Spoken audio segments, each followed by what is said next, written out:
चुनाव नजदीक आ रहा है, भागीदारी पार्टी का क्या स्टैंड है? देखिए, लोकसभा चुनाव बीते, अभी निकट भविष्य में 4 महीने में विधानसभा चुनाव झारखंड में होना है। और आप सब जानते हैं कि लोकसभा चुनाव बीतने के बाद हर दल के लोग अपने अपने रणनीति में आगामी होने वाली विधानसभा के चुनाव मद्देनजर लग गए हैं। हमारी पार्टी भागीदारी पार्टी भी झारखंड प्रदेश में कमर कस के और अगली विधानसभा चुनाव में प्रत्याशी खड़ा करने का मुहिम चला रही है। हम मानते हैं कि 1.5 साल में भागीदारी पार्टी इस झारखंड प्रदेश के करीब करीब 10 सीटों में प्रत्याशी खड़ा करने का काम किया। 1-2 पर्चे हमारे खारिज हुए, बाकी शेष जो है प्रत्याशी हमारे चुनाव मैदान में रहे, चुनाव लड़े। अच्छा रिस्पांस भागीदारी पार्टी को जनता का रहा। भागीदारी पार्टी को जनता का झुकाव बढ़ा है, रुझान बढ़ रही है। तो आने वाला विधानसभा चुनाव में हम जो है निश्चित रूप से 81 में से कम 50 सीटों में हम भागीदारी पार्टी स्वतंत्र रूप से हम प्रत्याशी खड़ा करेंगे। इसकी सारी रणनीति हम बना रहे हैं। झारखंड में कम समय में भागीदारी पार्टी की बहुत अच्छा परफॉर्मेंस किया है, लोग इनसे रुझान हो रहे हैं और इनके उद्देश्यों को और इनके जो लॉ है वो एक्सेप्ट कर रहे हैं। क्या लगता है, सरकार बनाने में कहीं न कहीं इफेक्ट डाल पाएगी? देखिए, एक बात बता दें, एक लंबे अरसे से इस राज्य के लिए लड़ाई चल रहा था। जब बिहार से इस राज्य का गठन झारखंड के रूप में हुआ, तो जो झारखंडी जनमानस ने जो सपना इस राज्य के सर्वांगीण विकास का देखा था वो नहीं हुआ। तो निश्चित रूप से यहाँ की जो आम आवाम है जो भागीदारी चाहता है, भागीदारी का माने सामाजिक भागीदारी का मतलब राज्य सरकार के द्वारा चलाए गए जो आर्थिक नीतियां हैं उसकी भागीदारी का मतलब है कि राजनीतिक भागीदारी। तो जब आप उनकी राजनीतिक भागीदारी तय नहीं करोगे तो निश्चित रूप से राज्य की जनता का जो झुकाव उस दल की ओर बढ़ेगा जो उसकी भागीदारी निश्चित करने की बात करता है। तो हम समझते हैं कि इस प्रदेश में भागीदारी पार्टी से बढ़िया दल आज के डेट में नहीं दिख रहा है और जनता को विकल्प का तलाश है। इस प्रदेश में झारखंड मुक्ति मोर्चा, कांग्रेस, भारतीय जनता पार्टी यानी रिकॉग्नाइज्ड पॉलिटिकल पार्टियों का यहाँ पे सरकार रही है। लेकिन आज भी आप देखते होंगे प्रदेश में आज इनके जो सत्ता के लोग हैं जो पुलिसिया तंत्र में स्थापित है, सारे जो से एएसआई और कई जो पुलिस वाले लोग जो है सो आज राजभवन का घेराव कर रहे हैं, सरकार का घेराव कर रहे हैं। जो तंत्र में रह के जो जनमानस के लिए काम करता है वही तंत्र कर्मी आज सरकार पर विश्वास नहीं जता रही है, सरकार के खिलाफ मोर्चा बना के आज वो घेराव प्रदर्शन कर। हम कैसे माने कि झारखंड प्रदेश में अच्छी शासन व्यवस्था है? अभी आपको हम बताते, देखिए मेरे सामने एक बच्ची खड़ी है, आप देखिए एक बच्ची है, इसके साथ जो यौन शोषण हुआ, यौन शोषण के बाद जो ये बच्ची जो थाना में गई, पिठोरिया थाना में, दरोगा जो मुकदमा करने के लिए तैयार नहीं है। ये महिला थाना में गई, महिला थाना में जो थानेदार कहती है कि आप चले जाओ पिठोरिया थाना में। अब पिठोरिया थाना में मुकदमा नहीं होगा, महिला थाना में इनकी बात नहीं सुनी जाएगी। तो आखिर इस पुलिसिया तंत्र में अगर कोई विक्टिम अगर वहां जाता है और उसकी बात नहीं सुनी जाती है तो कैसे मान ले कि राज्य में जो तंत्र जो बढ़िया है? तो मेरा मानना है कि धीरे धीरे आम आवाम का विश्वास इस राज्य के सत्ता शासन में रहने वाले लोगों से उठता चला जा रहा है। आज आप चले जाइए, तमाम जो प्रशासनिक सेक्टर में यहाँ पे लूट मचा हुआ, भ्रष्टाचार। आज अंचल अधिकारी के कार्यालय कांके की बात कर लीजिए, आज यहाँ पर जिला में कई ऐसे कार्यालय हैं जहाँ पे भ्रष्टाचार ही भ्रष्टाचार दिख रहा है, लोगों का चप्पल घिस रहा है। इस राज्य में आज अच्छी सुशासन व्यवस्था नहीं है। तो मेरा मानना है कि इस राज्य की जनता के लिए अगर कोई भागीदारी तय कर सकता है तो मेरा मानना है को भागीदारी पार्टी ही, इसका नाम ही भागीदारी पार्टी, मतलब आपको हिस्सेदारी दिलाने की बात ये पार्टी करती है। तो आगामी विधानसभा चुनाव में निश्चित रूप से लोकसभा चुनाव में जो रुझान भागीदारी को दिखा, विधानसभा में कहीं बढ़ चढ़ के दिखेगा। और सरकार में जो लोग हैं, अब तो भाई कोई दल अगर मजबूती से तैयार होता है तो सत्ता पक्ष के लोग घबराते ही है। तो मेरा मानना है कि सत्ता पक्ष में इसका असर पड़ेगा ही। ये तो व्यवस्था परिवर्तन की लड़ाई है ना, और जनहित में अगर आप नहीं करते हैं तो ये जनता का तंत्र है, आज आप हैं कल आप उतर जाएंगे। जिस तरीके से जनता का जो समस्या है वो सड़क से सदन तक आपकी पार्टी लगातार उठाती रही है, इसको लेकर के भागीदारी पार्टी पहली पसंद जनता का हो रही है, क्या तीसरे रूप में देखा जा सकता है? देखिए, आप समझ लीजिए कि 81 विधानसभा में यदि स्वतंत्र रूप से यह दल 50 विधानसभा में चुनाव लड़ती है तो 50 विधानसभा में चुनाव लड़ने का संकेत ही है तीसरी मोर्चा। 50 विधानसभा में यदि प्रत्याशी कमर कस के चुनाव मैदान में आ जाते हैं, इसका मतलब ही तीसरी मोर्चा।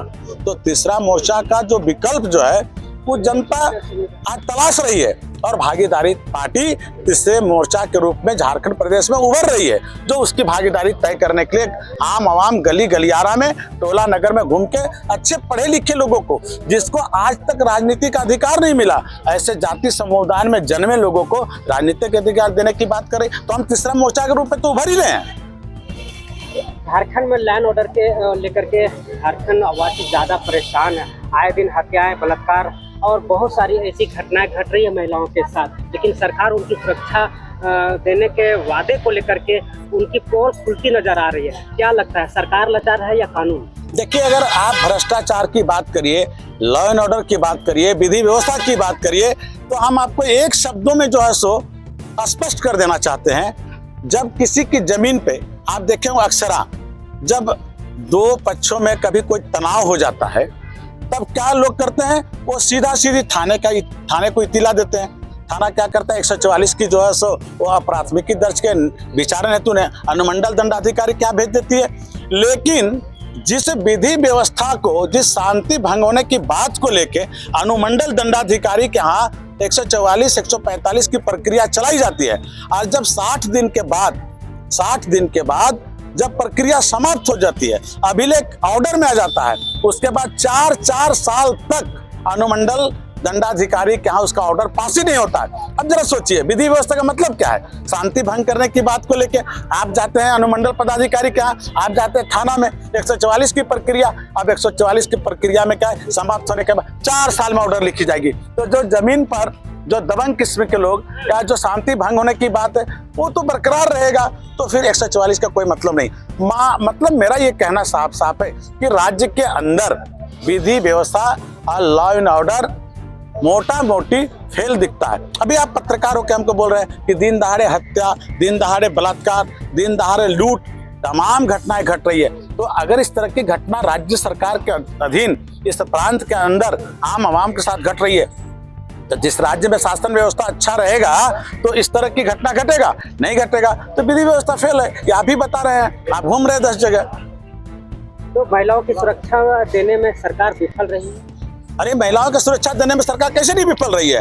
हम तो आपको बताए, सामने एक महिला विक्टिम है, इसका यौन शोषण हुआ, शादी का प्रलोभन देके ये थाना जा रही है, थाने में प्राथमिकी दर्ज नहीं हो रहा है। इससे बड़ा बात और क्या हो सकता है सरकार के लिए कि जिस महिला, आदिवासी महिला, अभी हाल में सुप्रीम कोर्ट का जो है सो ऑर्डर आया कि आदिवासी मामले में अगर कोई भी जो है सो मामला थाना में जाता है तुरंत FIR करना है और अनुसंधान के बिफोर उसको गिरफ्तार करना है। एक आपके सामने देखिए बच्ची घूम रही है, न्याय की गुहार लगा रही है, तो हम समझते हैं तंत्र फेल ही नहीं है, तंत्र फेल है।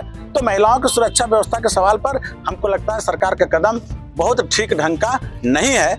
इनके जो भार साधक पुलिस अधिकारी हैं वो ठीक ढंग से जनता के आवेदन पर, जनता के शिकायत पर काम नहीं करते, जिसका ताजा उदाहरण सामने है। आप पूछ सकते हैं विक्टिम से, अरे सामने बच्ची है।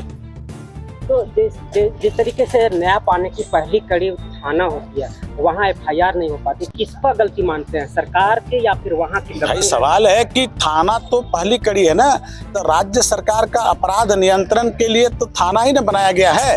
तो प्राथमिकी दर्ज तो प्रथम इतिला के आधार पर थाना ही करता है, और डायरी लिखना, आरोप पत्र बनाना, ये सब थाना का काम है। वरीय पुलिस पदाधिकारी का काम सुपरविजन का है। तो अगर कोई मामले का संज्ञान अगर थाना लेके प्राथमिकी दर्ज किया या नहीं कर रहा है, तो इस बिंदु पर जो राज्य सरकार के जो पुलिस डिपार्टमेंट के आला अधिकारी है उनको संज्ञान में लेना चाहिए। लेकिन यहाँ तो सवाल है कि दर दर का ठोकर लोग खा रहे हैं, चप्पल घिस रहा है, आपके सामने विक्टिम खड़ी है। अब इससे बड़ा बात राज्य सरकार के कानून व्यवस्था पर उठाना हमको लगता है ठीक नहीं होगा। आप अधिवक्ता हर कानून के अच्छे जानकार भी, धाराओं का भी अच्छी जानकारी है। अगर थाना FIR नहीं लेती है तो क्या इस केस को लेकर के विक्टिम आगे कहाँ जा सकता है? देखिए, हम लोगों के यहाँ पहले तो CRPC का जो सेक्शन था, अभी उसको हम लोग नागरिक सुरक्षा संहिता 2023 के नाम से हम लोग उसको जान रहे हैं। तो अगर कोई थानेदार प्राथमिकी दर्ज नहीं करता है, अगर वो विक्टिम या वो शिकायतकर्ता यदि सक्षम है, तो निश्चित रूप से वरीय पुलिस पदाधिकारी यानी पुलिस अधीक्षक के सामने इसकी गुहार लगाना चाहिए। यदि अगर पुलिस पदाधिकारी इस बिंदु पर अगर उनकी इस बातों पर संज्ञान नहीं लेती है, तो उसका दूसरा स्तर न्यायालय है। फिर हम लोग जैसे मुख्य न्यायिक दंडाधिकारी के समक्ष या जो संबंधित थाना का जो सक्षम मजिस्ट्रेट है, जुडिशियल मजिस्ट्रेट संबंधित थाना का जो केस देखते हैं, उसके सामने हम लोग कंप्लेंट केस करते हैं। अब उस समय जो जुडिशियल मजिस्ट्रेट होते हैं वो करते क्या है कि अधिवक्ता के प्रेयर पर या जो विक्टिम है उसके प्रेयर पर, ठीक है, वो थाने को भेज दिया जाता था। पहले सीआरपीसी की धारा 156 में हम लोग भिजवा देते थे और वहां पर प्राथमिकी दर्ज होता था, या नहीं तो फिर उसको कोर्ट में ही जो है उस परिवाद पर जो है जो उनके साक्ष्य होते थे, जो परिवाद में हम लोग साक्ष्य देते हैं, उसका जो तो बयान लेके उस पर कोग्निजेंस होता है। कोग्निजेंस के बाद समन जारी होता है, समन जाने के बाद एक्यूज को न्यायालय में बुलाया जाता है। ये प्रक्रियाएं हैं। लेकिन जो सक्षम नहीं है कोर्ट में, जो फीस देने लायक नहीं है, तो निश्चित रूप से उसका सीधा सीधा जो सेक्टर बना हुआ नियंत्रण के लिए अपराध पुलिस प्रशासन, उनको काम करना चाहिए। अब भागीदारी पार्टी पी के प्रदेश अध्यक्ष हैं और झारखंड में तमाम समस्याएं हैं। अगर भागीदारी पार्टी पी के सरकार बनने की उम्मीद रखती है तो पहली प्राथमिकता क्या होगी? देखिए, अगर भागीदारी पार्टी का सरकार बन जाती है और कालांतर में बनेगी, क्योंकि देखिए अब इस देश के अंदर जो आम आवाम और जो जनमानस है, हर आदमी धीरे धीरे भारत की संविधान को पढ़ रहा है। उनका जो फंडामेंटल राइट है, उनका जो मौलिक अधिकार है, उसका जब हनन कोई करेगा तो पढ़ा लिखा व्यक्ति उसका पुरजोर विरोध करेगा।